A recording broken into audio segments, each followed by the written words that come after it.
आज हम work and energy के बारे में देखेंगे। वर्क क्या होता है, सबसे पहले हम ये देखेंगे। देखिए, सबसे पहले हम अगर किसी ऑब्जेक्ट पर कोई फोर्स अप्लाई करते हैं और वो ऑब्जेक्ट अपने जगह से कहीं और डिस्प्लेस हो जाता है तो हम कहेंगे वर्क हो गया।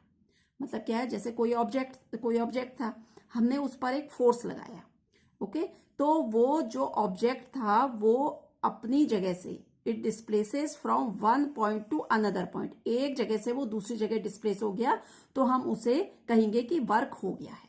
ओके, तो यानी कि वर्क होने के लिए क्या क्या कंडीशंस होनी चाहिए। एक तो वर्क होने के लिए हमारे पास होना चाहिए फोर्स जिस पर, और एक ऑब्जेक्ट जिस पर कि हम फोर्स लगा सके और उस ऑब्जेक्ट को डिस्प्लेस होना चाहिए। ठीक है, अगर सपोज जैसे कोई वॉल है, दीवार है कोई, उस पर अगर हम फोर्स लगा रहे हैं तो वो अपनी जगह से डिस्प्लेस नहीं होगी ना। हालांकि हमारी एनर्जी लगेगी, हम कहेंगे कि हमने तो बहुत काम किया, दीवार को हमने धक्का दिया है, फोर्स लगाया है उसमें, लेकिन नहीं, फिजिक्स की लैंग्वेज में वो कोई वर्क नहीं है क्योंकि अपनी जगह से डिस्प्लेसमेंट नहीं हुआ वॉल का। ओके, तो इसको जो मैथमेटिकल फॉर्मूला हम लिखते हैं फोर्स का, वो होता है W equal to F into S.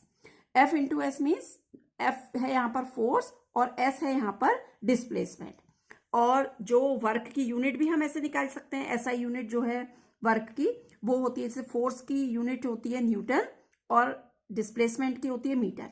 तो न्यूटन मीटर जो है वर्क की यूनिट है, न्यूटन मीटर को ही हम जूल में लिखते हैं। ओके, हम देखेंगे एनर्जी। एनर्जी क्या होती है, capacity of doing work is energy. Okay, और एनर्जी की यूनिट क्या होती है, जूल। जो वर्क की यूनिट होती है वही एनर्जी की भी यूनिट होती है। ओके, तो capacity of doing work is energy. अच्छा, मैकेनिकल एनर्जी पर आते हैं हम। मैकेनिकल एनर्जी टू टाइप्स की होती है, एक होती है काइनेटिक एनर्जी और एक होती है पोटेंशियल एनर्जी। ओके, तो mechanical energy is of two types, one is kinetic energy and the another is potential energy. अब देखते हैं काइनेटिक एनर्जी किसे कहेंगे। Energy possessed by an object due to its movement is called kinetic energy। इसका मतलब क्या है कि अगर कोई ऑब्जेक्ट मूव कर रहा है तो यानी कि उसमें काइनेटिक एनर्जी है। ओके, तो काइनेटिक एनर्जी का फॉर्मूला होता है हाफ mv²। यहाँ पर m जो है मास है और v जो है वो वेलोसिटी। तो हमने काइनेटिक एनर्जी निकालनी है अगर किसी ऑब्जेक्ट की, तो हमें मास पता होना चाहिए और वो किस वेलोसिटी से मूव कर रहा है वो पता होना चाहिए। तो हम काइनेटिक एनर्जी इस फॉर्मूले से कैलकुलेट कर सकते हैं। Kinetic energy equal to half mv²। Okay, अब आते हैं पोटेंशियल एनर्जी पर। तो energy possessed by an object due to its position, किसी ऑब्जेक्ट के पोजिशन की वजह से जो एनर्जी होती है उसे हम पोटेंशियल एनर्जी बोलते हैं। पोटेंशियल एनर्जी mgh होती है। पोटेंशियल एनर्जी का फॉर्मूला या mgh है। ओके, ग्रेविटेशनल पोटेंशियल एनर्जी का ये फॉर्मूला। तो m यहाँ पर होता है मास, g होता है acceleration due to gravity and h होता है हाइट। तो हमने पोटेंशियल एनर्जी किसी ऑब्जेक्ट के पोजीशन की वजह से होती है और काइनेटिक एनर्जी किसी ऑब्जेक्ट के मूवमेंट या मोशन की वजह से होती है। अब हम देखते हैं मोमेंटम क्या होता है। मोमेंटम इक्वल टू होता है मास इंटू वेलोसिटी। मास और वेलोसिटी को मल्टीप्लाई करके हमें मोमेंटम मिलता है। मोमेंटम को हम p से डिनोट करते हैं, p equal to m into V. Okay, m यहाँ पर मास है, v वेलोसिटी है। और इसी से हम मोमेंटम की यूनिट कैलकुलेट कर सकते हैं। जैसे हमें पता है हम मास को kg में लिखते हैं और वेलोसिटी की यूनिट क्या होती है, मीटर पर सेकेंड होती है। तो मोमेंटम की यूनिट क्या हो गई, kg मीटर पर सेकेंड। ओके, अब देखते हैं law of conservation of energy क्या होता है। Energy can neither be created nor destroyed. Energy को ना तो बनाया जा सकता है और ना उसे डिस्ट्रॉय किया जा सकता है। एनर्जी को केवल एक फॉर्म से दूसरे फॉर्म में चेंज किया जा सकता है। इसी को हम law of conservation of energy कहते हैं। मतलब टोटल एनर्जी जो है वो कांस्टेंट रहेगी। ओके, तो energy can neither be created nor destroyed, it can only be transferred from one form to another. Okay, this is the law of conservation of energy. अब हम आते हैं पावर पर। हम देखते हैं पावर क्या होती है। Power is the rate of doing work. Okay, rate of doing work is power. अच्छा, हमने एनर्जी पढ़ा था, एनर्जी जो है वो कैपेसिटी ऑफ डूइंग वर्क है। Capacity of doing work is energy and rate of doing work is power. Okay, तो इसका फॉर्मूला ये होता है P equal to W by T लिखते हैं। W वर्क है, T टाइम है। तो power equal to work upon time, और इसकी जो यूनिट होती है वो होती है जूल पर सेकेंड। जैसे वर्क की यूनिट जूल हो गई तो जूल अपॉन सेकेंड, यानी कि जूल पर सेकेंड हमारी पावर की यूनिट हो गई, और इसी को हम वॉट भी लिखते हैं। देखिए हम देखेंगे काइनेटिक एनर्जी के लिए एक्सप्रेशन कैसे कैलकुलेट करते हैं। ओके, तो हमें पता है according to third equation of motion v square equal to U square plus twice S. यहाँ पर u इनिशियल वेलोसिटी है, v फाइनल वेलोसिटी है, a एक्सेलरेशन है और s डिस्प्लेसमेंट है।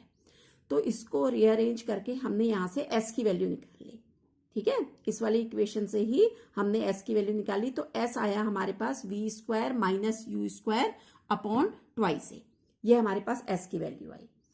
और हमें पता है कि वर्क जो होता है equal to force into displacement होता है, W equal to F into S, ये हमने देखा था अभी। और न्यूटन सेकेंड लॉ से हमें पता है कि F equal to M into A होता है। तो यहां पर हम क्या करेंगे, हमें जैसे पता है W equal to F into S होता है, तो F की जगह पर हम ये वैल्यू पुट कर देंगे m इंटू ए, और ये डिस्प्लेसमेंट S की जगह पर हम ये वैल्यू पुट कर देंगे v square minus U square upon twice A. तो देखते हैं फिर हमारे पास क्या आता है। ये वैल्यू को जब हमने इसमें पुट किया तो हमने देखा ये W इक्वल टू एफ की जगह हमने m इंटू ए पुट कर दिया, ये m इंटू ए लिखा, इंटू एस की जगह पर हमने ये पुट कर दिया v square minus U square upon twice A. तो इस ए से ए कैंसिल हो जाएगा यहाँ पर, तो हमारे पास क्या बचेगा, 2 बचा, ये 1 अपॉन 2 लिख दिया मैंने, m ये है और v square minus U square. Okay, तो W का एक्सप्रेशन हमारे पास ये आया, वर्क का half m v square minus U square.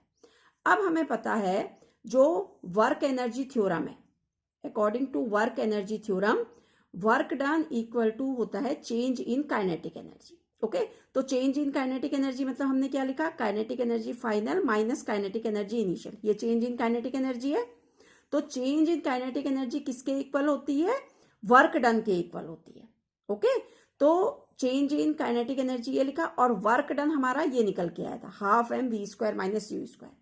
तो चेंज इन काइनेटिक एनर्जी के इक्वल हमने क्या रख दिया, वर्क डन रख दिया। ओके, ये हमने वर्क डन रख दिया। तो अब सपोज कोई ऑब्जेक्ट है जो कि स्टार्ट करता है रेस्ट से, यानी कि उसकी इनिशियल वेलोसिटी 0 हो गई अगर वो रेस्ट से स्टार्ट करता है, तो उस केस में जो काइनेटिक एनर्जी होगी इनिशियल वो भी 0 हो जाएगी। तो इसमें ये काइनेटिक एनर्जी ये 0 हो गया हमारा, और u की वैल्यू भी 0 हो गई। तो हमारे पास क्या बचा, kinetic energy equal to half m v square. तो इस तरह से हम ये काइनेटिक एनर्जी का एक्सप्रेशन फाइंड करते हैं, kinetic energy equal to half m v square. देखिए हम देखेंगे पोटेंशियल एनर्जी के लिए एक्सप्रेशन हम कैसे फाइंड करते हैं। ओके, हमें पता है W equal to force into displacement होता है, तो W equal to F into S लिखा हमने। तो सपोज कोई ऑब्जेक्ट है जिसका कि मास m है, उसे लिफ्ट किया गया है, तो then the force required to move it against gravity is equal to its weight mg। तो F इक्वल टू mg के इक्वल होगा। सपोज मास m है, उसे हम ऊपर उठाएंगे ग्रेविटी के अगेंस्ट, तो उस पर जो फोर्स लगेगा वो कितना लगेगा, m इंटू जी लगेगा। तो F equal to m into G हो गया। और सपोज जो हमने मास लिफ्ट किया है वो h हाइट तक लिफ्ट किया गया है। ओके, तो डिस्प्लेसमेंट कितना हो गया, h हो गया। तो हम F के प्लेस पर ये mg पुट कर लेंगे और S के प्लेस पर ये h पुट कर लेंगे। तो हमारे पास क्या आ जाएगा, F इक्वल टू mgh, ये F इक्वल टू mgh आ गया। तो this work done on an object is stored in the form of potential energy. ये जो वर्क डन है यही पोटेंशियल एनर्जी के फॉर्म में स्टोर होता है। तो हेंस पोटेंशियल एनर्जी का एक्सप्रेशन क्या हो गया, mgh। तो इस तरह से हम पोटेंशियल एनर्जी का एक्सप्रेशन फाइंड करते हैं।